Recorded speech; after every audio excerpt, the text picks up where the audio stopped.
जिन्हें निर्वाण की संप्राप्ति ना हो वो जहां भी विराजमान रहें, इस श्रवण संस्कृति संस्थान को और श्रवण संस्कृति संस्थान के सेवकों को उनका आशीर्वाद हमेशा मिलता रहे। इसी पवित्र भावना के साथ मैं परम पूज्य मुनि पुंगव श्री सुधा सागर जी महाराज के चरणों में कोटिशा अपनी ओर से, सब स्नातकों की ओर से, विराजमान सभी श्रावक श्राविकाओं के ओर से नमोस्तु निवेदन करता हूँ। परम पूज्य छुल्लक जी के चरणों में इच्छा में निवेदन करता हूँ और आप सबको यथा योग्य बंदा में वंदना जय जयनंद आदि निवेदन करता हुआ मैं विराम लूं।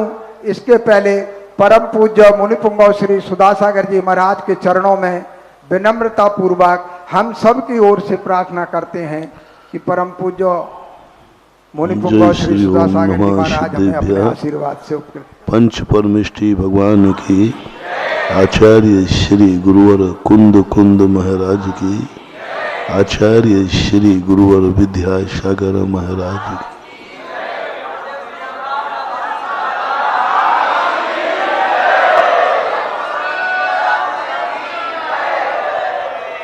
कल कहा गया था कि जिनेंद्र देव यह नहीं कहते हैं कि मैंने जान लिया तुम्हें कोई जरूरत नहीं। जिनेंद्र देव कहते हैं जो मैंने जाना है उसे तुम भी जानो, जिससे तुम ये ना कह सको कि जिनेंद्र देव के जाने हुए ज्ञान से हमारी जिंदगी चल रही है। तुम खुद जानो कि जिनेंद्र देव क्या जानते हैं। तुम खुद समझो कि जिनेंद्र देव ने जो कहा है वो कितना सत्य है। और उस सत्यता को जब आत्मा से निकलने लग जाता है तब यह भगवान की जिनवाणी हमारे आत्मा का शुद्ध ज्ञान बन जाता है। सद्दो नानम ना हवदि, कुंद कुंद भगवान ने शब्द दिए हैं, ज्ञान नहीं दिया। जिनेंद्र भगवान शब्द दे सकते हैं, ज्ञान नहीं, क्योंकि ज्ञान का आत्मा के साथ समवाय संबंध है, तादात्म्य संबंध है। भगवान का जो ज्ञान है वो उनके पास रहेगा, हमारे पास नहीं आ सकता। जब ज्ञान दे ही नहीं सकते तो भगवान ने हमें ज्ञान नहीं दिया, शब्द दिए। और शब्दों में ऐसा अर्थ निहित कर दिया कि उस अर्थ को हमें पकड़ करके हमारे ज्ञान की पर्याय बन जाए। जो हमने शब्द सुने हैं वो तो द्रव्य श्रुत हैं, उपचार से ज्ञान है। वो जो शब्द हमारे कानों में पड़े वो शब्द हमारे शुद्ध ज्ञान को उत्पन्न होने में निमित्त बने हैं और वो ज्ञान हमारा हो जाए। जिनगुण संपत्ति हो मध्यम, जिनेंद्र भगवान का ज्ञान हमारा ज्ञान बने, इसके लिए श्रमण संस्कृति ही समर्थ है। विश्व में ऐसा कोई भी दर्शन नहीं है जो भगवान के समान बनाने की चर्चा करता हो। विश्व का एक भी दर्शन नहीं है जो प्रजातंत्रीकरण हो। प्रजातंत्र का मात्र एक जैन दर्शन है जो प्रत्येक व्यक्ति को भगवान के समान बनने का अधिकार देता है। और श्रमण संस्कृति का मुख्य उद्देश्य यही है कि भगवान जो जान रहे हैं उसे ही नहीं मानना। ये श्रमण संस्कृति नहीं है, ये तो भगवान संस्कृति है, ये तो श्रद्धा की संस्कृति है, ये श्रमण संस्कृति नहीं है। भगवान जो जानते हैं वह हम मान रहे हैं, ये श्रमण संस्कृति नहीं है। श्रमण संस्कृति का अर्थ है जो भगवान जानते हैं उसे मैं भी जानूंगा, इसका नाम है श्रमण। मैं भी जानूंगा, मैं भी वही जानूंगा जो भगवान जानते हैं। मैं खुद अपने आप में ज्ञान, भगवान हमारे मालिक नहीं है भगवान हमारे सीनियर हैं, हम उनके जूनियर हैं। वो हमसे एक कदम आगे चले हैं, हम उनके कदमों पर चल रहे हैं, लेकिन चल हम भी रहे। तो ऐसी परिणति को लेकर के कुंद आदि भगवानों ने जो पंचास्तिकाय आदि ग्रंथ लिखे, वे वस्तुतः अपनी जिंदगी के लिए बहुत महत्वपूर्ण है। हम सृष्टि को जाने, भगवान के भरोसे न छोड़ दें। हम जाने कि पंचास्तिकाय क्या है, भगवान ने जान लिए, इससे हमें क्या होने वाला है। हम जानेंगे तब हमारा कल्याण है। भगवान ने जान लिया तो क्या होगा। हम जाने, हमारी आत्मा की पर्याय बने, हमारी आत्मा में से प्रकट हो, हमारी आत्मा की परिणति जागे। पंचास्तिकाय एक पूर्ण दार्शनिक ग्रंथ है। दर्शन के ऊपर भी अभी लेख वांचा गया। ऐसे ऐसे दार्शनिक तत्व पूज्यवर कुंद स्वामी ने दिए सूत्र रूप में, जो शायद समंतभद्र महाराज को भी, समंतभद्र महाराज के भी जो दार्शनिक के मूल प्रणेता माने जाते हैं, उनके गुरु के रूप में जब पंचास्तिकाय और प्रवचन सार का ज्ञेयाधिकार, ये दोनों शास्त्र पढ़ने के बाद लगते हैं कि दर्शन के कोई महान गुरु थे तो पूज्यवर कुंद स्वामी थे। ज्ञेयाधिकार में जो उन्होंने दर्शन की व्याख्याएं की, पंचास्तिकाय में जो उन्होंने दर्शन की व्याख्याएं की, दर्शन का जो विषय प्रस्तुत किया, बहुत बड़ी उपलब्धि देता है, नए नए खोज करता है। जो हमने एक गाथा तुम्हें सुनाई थी, सत्ता सब पयत था, सविस्वरूपा अनंत पज्जाया, भंगो पाद दुपत्ता सब पड़ी वेका हवद एक। कहाँ टिकते हैं दुनिया के दर्शन, सबका खंडन हो गया। और पर्याय सत की जो चर्चा थी, पर्याय सत उतना ही सत है जितना कि द्रव्य सत है। गुण सत भी उतना ही सत है जितना द्रव्य सत है। तीनों का सत्स्वरूप, सत्स्वरूप का अर्थ कभी ये नहीं लेना चाहिए शाश्वत, अविनाशी। ये सत्स्वरूप का लक्षण नहीं है। सत्स्वरूप का लक्षण है जो उत्पाद वह ध्रुव से युक्त है, वह सत है। सत किसने कह दिया कि अविनाशी है? सत तो उत्पाद वह ध्रुव से युक्त है, और इसकी युक्तता ही सत को सिद्ध करती है। द्रव्य भी की परिभाषा भी शाश्वत अविनाशी नहीं बनाई जैनाचार्यों ने। ध्रुवती ध्रुष्यति अध्रुवत, जो परिणमन कर रहा है, किया था और करेगा, परिणमनशील माना।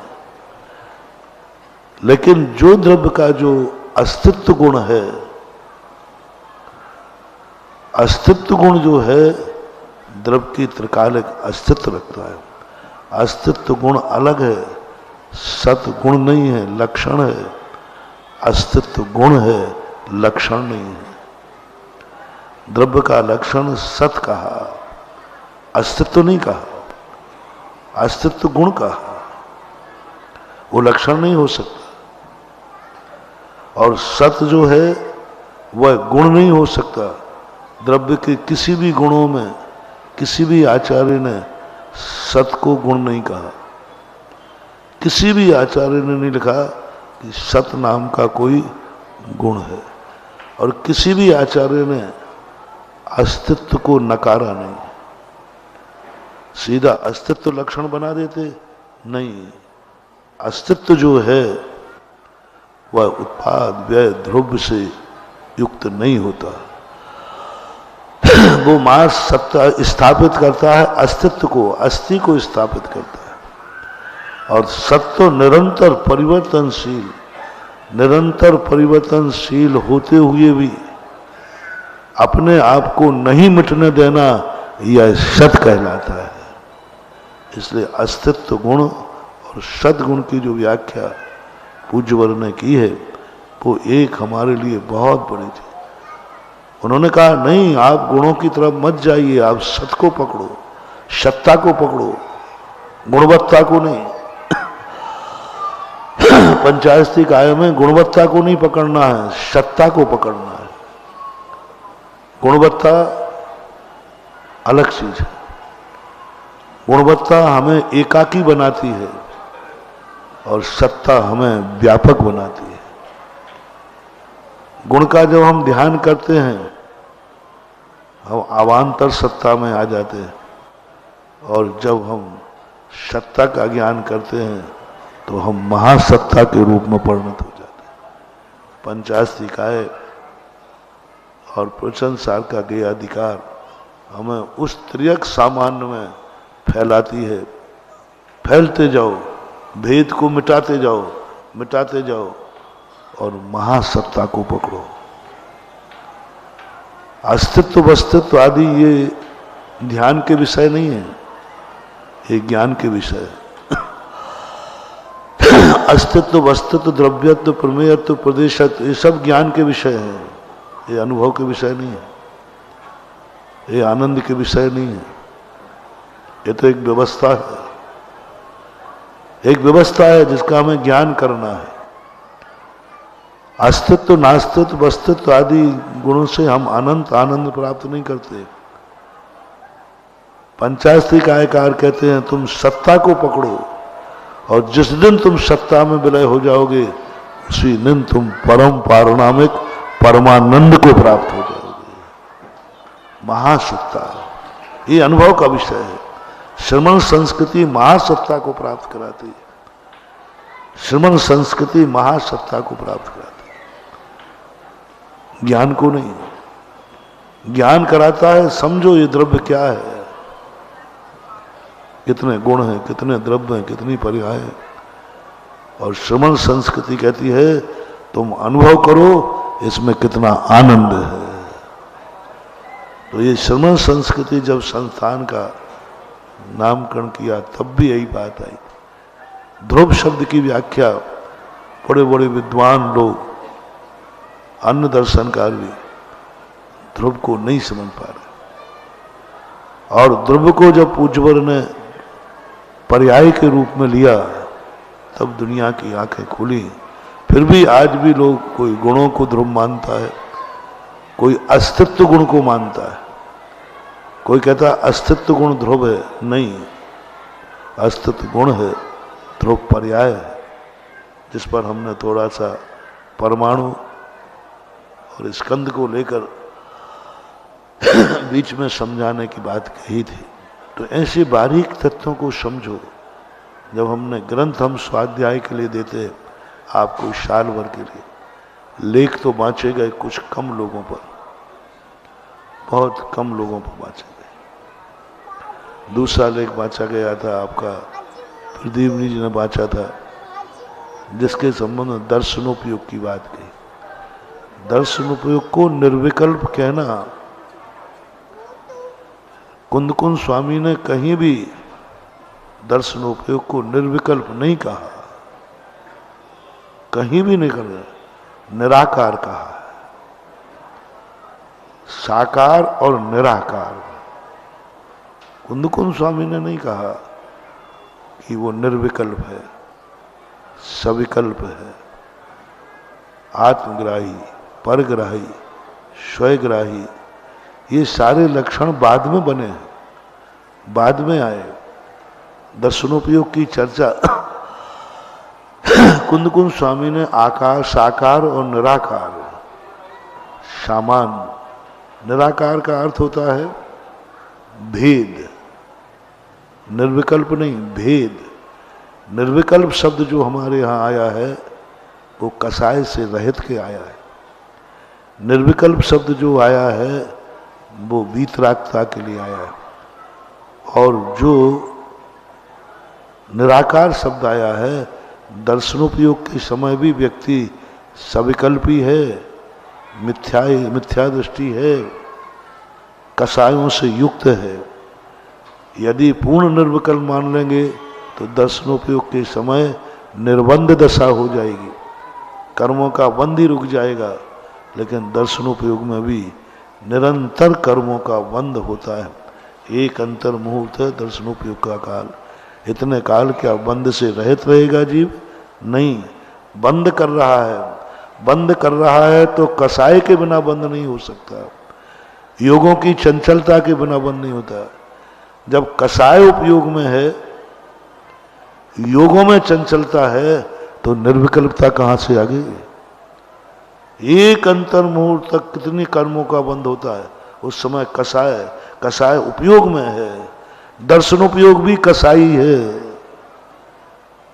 दर्शनोपयोग भी बंधक है, दर्शनोपयोग भी उन्मार्गी है।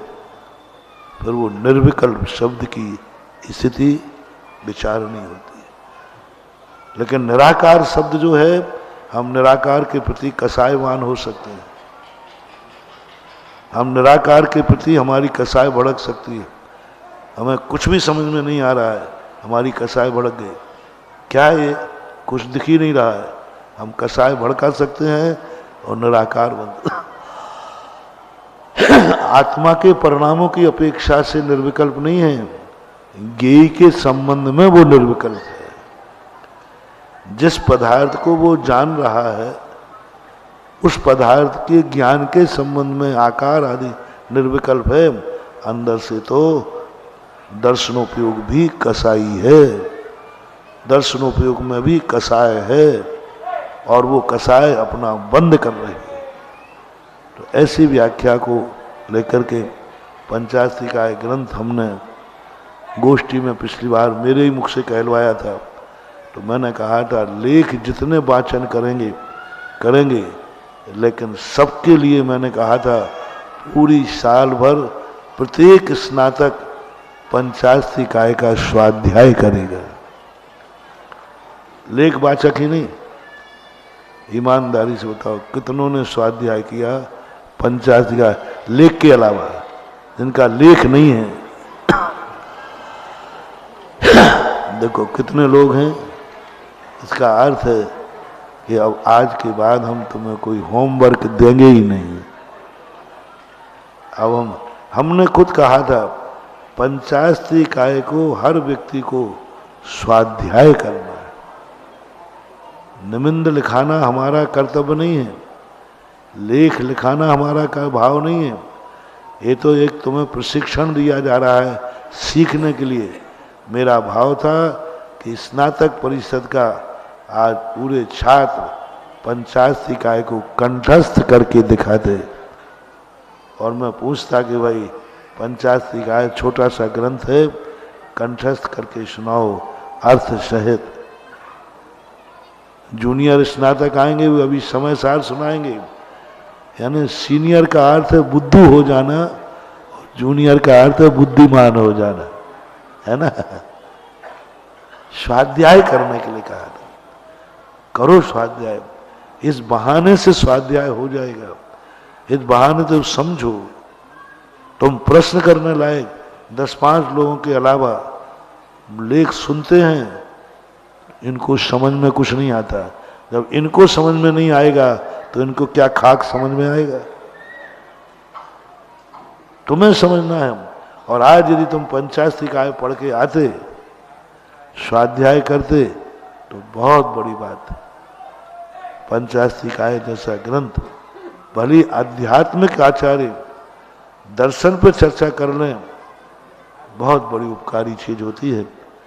संस्थान के संबंध में बहुत सारी बातें अभी जय कुमार आदि ने, अध्यक्ष वगैरह ने बताई।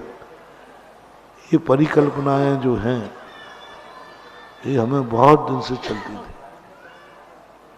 जैसे ही वर्णी द्वारा स्थापित विद्यालयों के जो स्वरूप देखते थे, षटखंडागम की वाचना के समय ये बात आई, जब पंडित लोगों को, विद्वानों को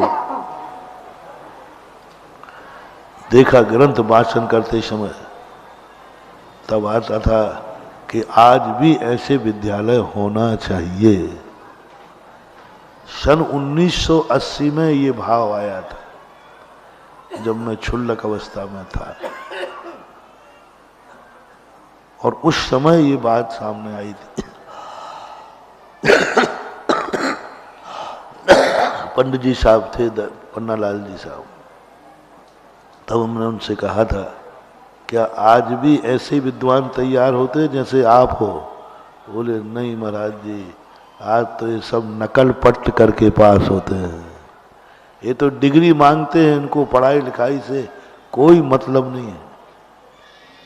पढ़ाई लिखाई से कोई मतलब, इनको तो डिग्री मिल गई और ऐसे रख देते हैं जैसे। गुरु ज्ञान में और शिक्षा में, लौकिक ज्ञान और धर्म ज्ञान में कितना अंतर है। एक संस्मरण सुनाई देता हूं। व्यक्ति ने कहा, मैंने एक इंजीनियर से पूछा, बोले महाराज जी, आपके ज्ञान में और हम लोगों के ज्ञान में तुम्हें शिक्षक ने ज्ञान दिया है और हमें गुरु ने ज्ञान दिया है। तुमने कोर्स पढ़ा है, हमने जिनवाणी पढ़ी है। तुमने परीक्षा के लिए पढ़ा है, आजीविका के लिए, और हमने जीवन के लिए पढ़ा है। लौकिक शिक्षा आजीविका के लिए पढ़ाई जाती है, पारमार्थिक शिक्षा जीवन के लिए पढ़ाई जाती है। उदाहरण दूं, मैंने कि भाई आप इंजीनियर हो, आपने इंजीनियर कैसे बने? बोले महाराज पढ़ाई की है, बिना किताबों की। तो बोले हमारे पास किताबें पढ़ी हैं महाराज हमने। हमने कि वो किताबें कहाँ हैं? जिन किताबों ने आपको इतना बड़ा इंजीनियर बनाया, इतना बड़ा ज्ञान बनाया, वो किताबें कहाँ हैं?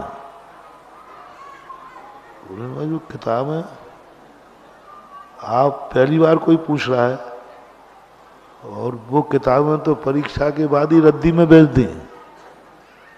जिन किताबों में तुमने इतना बड़ा ज्ञानी बना दिया, काम निकलते उन किताबों को रद्दी में बेच दिया। आज तक कोई भी विज्ञान, कोई भी लौकिक पढ़ाई करने वाले किताबें पढ़ करके विद्वान बन, ज्ञानी बन जाते हैं, लेकिन किताबों को रद्दी में बेच देते। हमने कहा हमारी कहानी सुनो। जिस किताब को हम पढ़ते हैं उनकी भाषा में, जिस किताब को हम पढ़ते हैं उस किताब को रद्दी में नहीं बेचते, जिंदगी भर उच्चासन पर रख के जिनवाणी पूजा करते हैं। शास्त्र पढ़ने के बाद पढ़ लिया ना, अब रद्दी में बेच दो, नहीं, जिनवाणी की उसकी पूजा करते हैं। ये अंतर है गुरु ज्ञान में, धर्म ज्ञान में और लौकिक ज्ञान में। यहां उसको सुरक्षित करते, शास्त्र ने मुझे ज्ञान दिया है और ये जिनवाणी का ज्ञान माना जाएगा। आप लोगों का भी ज्ञान क्या आजीविका के लिए मान लिया जाए या जीवन के लिए माना जाए? यदि आजीविका के लिए किया है तो आपने लौकिक ज्ञान के समान इस पारमार्थिक ज्ञान को भी माना है, यानी आपने डिमोशन किया है। आपको ज्ञानावरणी कर्म का बंद होना चाहिए। आपने धर्म ज्ञान का निर्णय किया है, बहुत निर्णय किया है, और आपको ज्ञानावरणी कर्म का बंद होगा, क्योंकि आपने आजीविका के लिए पढ़ा है, परीक्षा की डिग्री के लिए पढ़ा है। उसके लिए मेरी मनाही नहीं है, वो तुम्हें पुरस्कार में मिलेगी, आजीविका भी मिलेगी, डिग्री भी मिलेगी, लेकिन तुम्हारा लक्ष्य आजीविका नहीं होना चाहिए। हमारे आचार्य ये नहीं कहते तुम भूखे मरना। नेमी चंद महाराज ने, पूज्यवर ने लिखा कि गेहूं के लिए खेती करता है किसान, भूसा तो अपने आप इसलिए मैं कहना चाहूंगा कि आप आजीविका के लिए ज्ञान न करें, धर्म का जीवन के लिए करें। आजीविका की गारंटी मेरी है।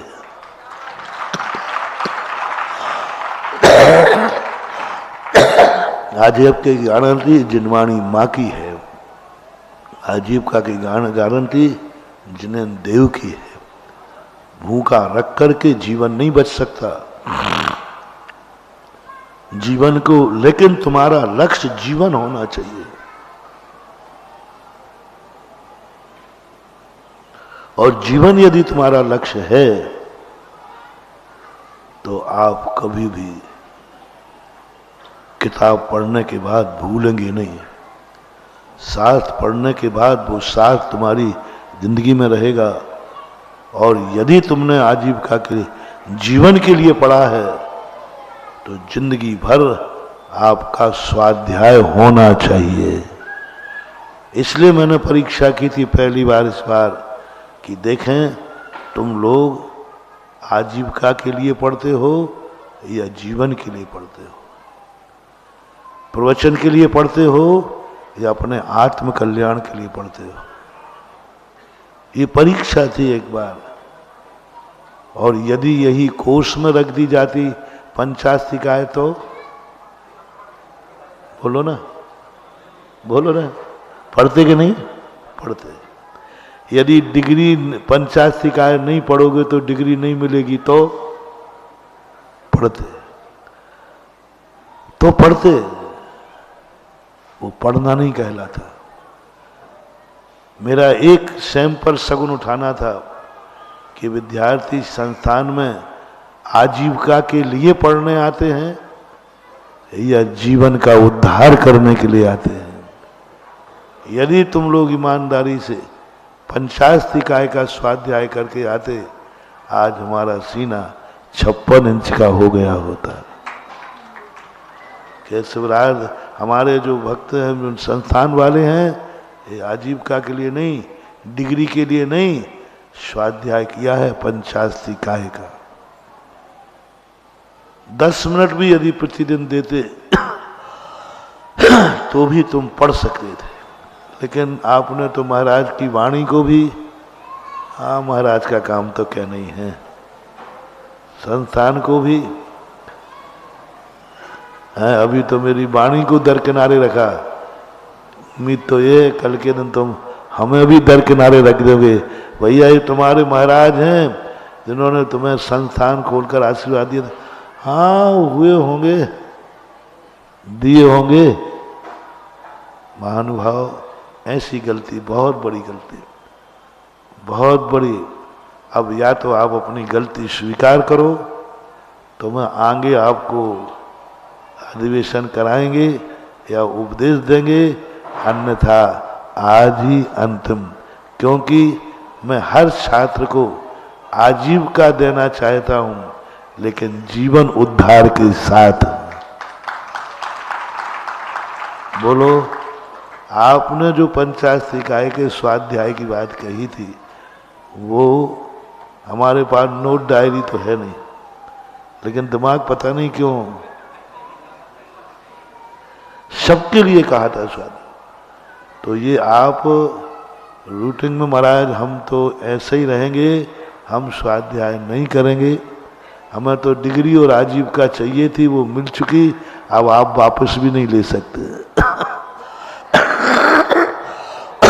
और या फिर आप अपना स्वीकार करो। तस्मिच्छामि दुक्कड़म कहना पड़ेगा।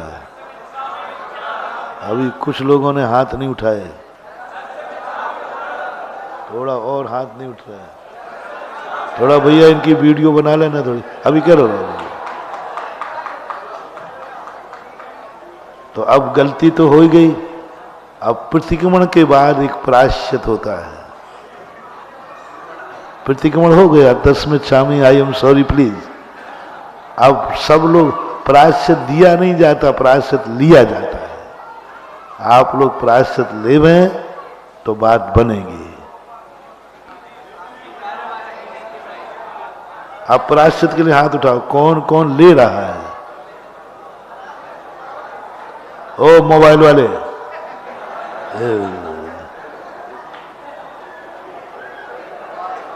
अब प्रायश्चित में यही प्रायश्चित है। अब सब तैयार हो गए नहीं? हाँ, यही प्रायश्चित है कि इस साल आपको जो नया ग्रंथ दिया जाएगा वो और पंचास्तिकाय दोनों का स्वाध्याय करना है। ये प्रायश्चित कितने का करना है? और मैं पूछूंगा, और तुम परीक्षा देने के मूड में हो तो फिर परीक्षा ले लूंगा, और क्या पर देखो फिर परीक्षा में गड़बड़ मामला हो जाएगा। इसलिए बोलो, हम इस बार नियम लेते हैं इस साल भर में पंचास्तिकाय ग्रंथ का स्वाध्याय करेंगे।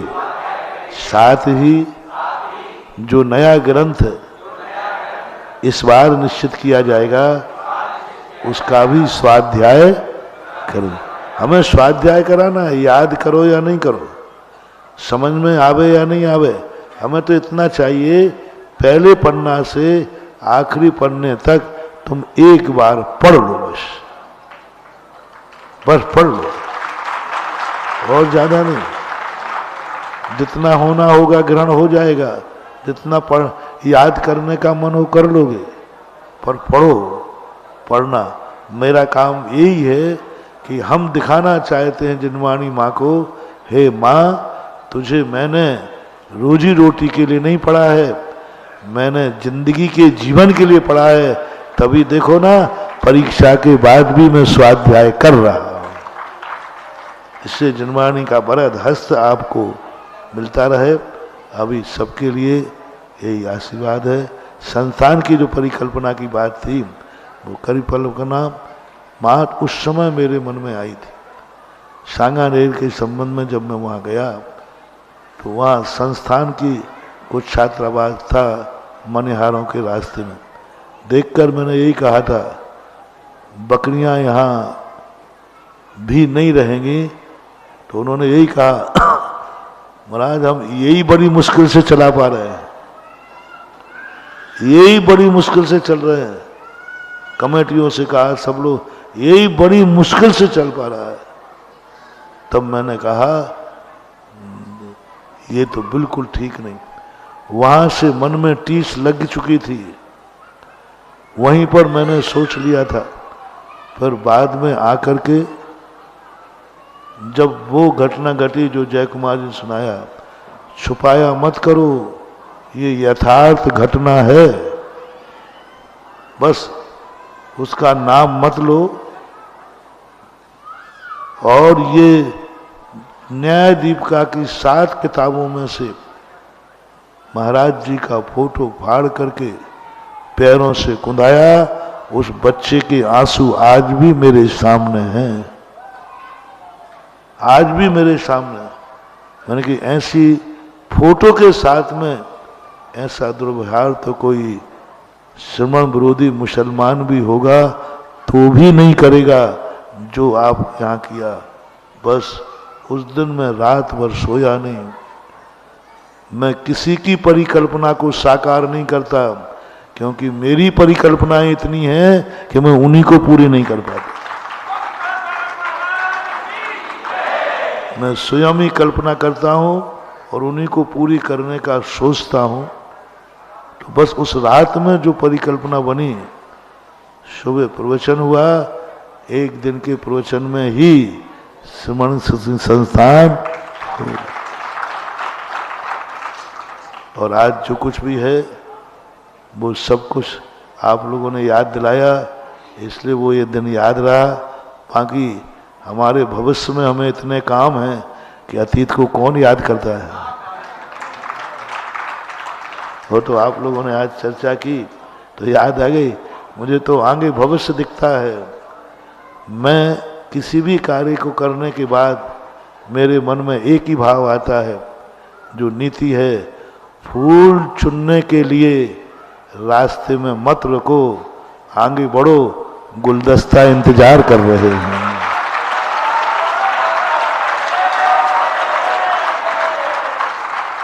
फूल है। आज जो यूनिवर्सिटी की चर्चा आई, अभी कुछ दिन पहले नेमी चंद आरा वालों के लड़के, क्या नाम था, अनिल नंदन जी, उनसे चर्चा हुई और उस समय ये बात हुई कि इसको क्यों ना, जब इतना बड़ा संस्थान चला रहे हैं तो हमारा संस्थान इतना समर्थ हो जाए कि स्वयं की डिग्री संस्थान से दी जाए। शास्त्री आचार्य की डिग्री अभी दूसरी यूनिवर्सिटी से लेना पड़ता है। अपन को यूनिवर्सिटी बनाने की एक परिकल्पना आई है, विचार है, शुरुआत हो गई है और उसकी गति भी है। उस दिन अपन और गर्व से कहेंगे एक छोटा सा हॉस्टल एक महाविद्यालय बन गया।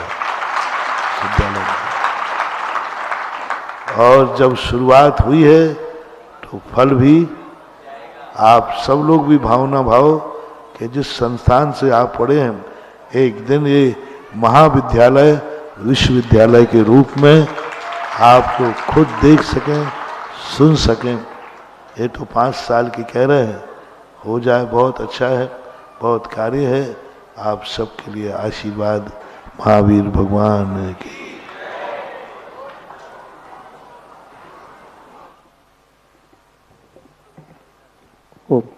बोलो तीर्थ चक्रवर्ती जगत पूज्य निर्यापक श्रवण मुनि पुंगव श्री 108 सुधा सागर जी महाराज की, समस्त मुनि संघ की। अभी दोपहर में ठीक 1:30 बजे से पुनः इस संगोष्ठी का 5वां सत्र प्रारंभ होगा और सभी आगरा निवासियों से निवेदन है कि कल यहाँ पर एक बहुत ही अद्भुत कार्यक्रम होगा। जो हमारे श्रमण संस्कृति संस्थान के विद्वान आप देख रहे हैं, ये निरंतर ही जैन संस्कृति के और जैन धर्म के प्रचार प्रसार में संलग्न रहते हैं और विगत वर्षों में जिन्होंने उत्कृष्ट कार्य किया है, ऐसे 5 विद्वानों का यहाँ पर, सरस्वती के वरद पुत्रों का यहाँ पर सम्मान किया जाएगा। 6वां एक रत्नाकर पुरस्कार दिया जाएगा, जो कि हमारे यहाँ आगरा नगर के मूर्धन्य विद्वान, जिन्होंने हम सभी को शिक्षा प्रदान की, अपने ज्ञान से हम सभी को अभिभूत किया है, ऐसे पंडित प्रवर रतन लाल जी बरनारा जी की स्मृति में एक रत्नाकर पुरस्कार भी यहाँ पर उनके परिवार की ओर से प्रदान किया जाएगा। ऐसे 6 विद्वानों का सम्मान समारोह यहाँ पर आयोजित होगा। आप सभी यहाँ पर साक्षात उपस्थित होकर के देखें कि ऐसे सरस्वती के वरद पुत्रों का सम्मान किस तरह से किया जाता है, किस प्रकार की इन्होंने परिश्रम किया है, जिसका प्रतिफल इनको कल मिलेगा। तो सभी लोग कल प्रातःकाल ठीक 8 बजे 7:30 बजे यहाँ पर सत्र प्रारंभ होगा और उसी क्रम में ये सारे कार्यक्रम आयोजित होंगे। सभी लोग अधिक से अधिक संख्या में उपस्थित रहें। पूज्य आचार्य गुरुवर का अपन अर्घ्य समर्पित करेंगे। भावों की निर्मल सरिता में अवगाहन करने, सीधा मंत्र बोलेंगे। ओम ह्रूम आचार्य श्रेष्ठ आचार्य गुरुवर श्री 108 विद्यासागर जी महामुनीन्द्राय साक्षात डोगरगढ़ में विराजमान, तिनके चरणारविंद में बारंबार नमोस्तु। अनर्घपद प्राप्ते अर्घ्यम निर्वपामिति। ओम ह्राः तीर्थ चक्रवर्ती जगत पूज्य निर्यापक श्रमण महाराज मना कर रहे। ओम ह्राः तीर्थ चक्रवर्ती जगत पूज्य निर्यापक श्रवण मुनि पुंगव श्री 108 सुधा सागर जी महामुनीन्द्राय साक्षात विराजमान, तिनके चरणारविंद में बारंबार नमोस्तु। अनर्घपद प्राप्ते अर्घ्यम निर्वपामिति स्वाहा। वाणी के ज्ञान से सूझे लोकालोक, सो वाणी मस्तक नमो सदा देत हूँ ढोक। हे जिन वाणी भारती तो ही जपो दिन रैन, जो तेरो शरणा गए। देव भजो अरिहंत को गुरु सेवो निर्ग्रंथ, दया धर्म पालो सदा यही मोक्ष का पंथ। कायुस्सर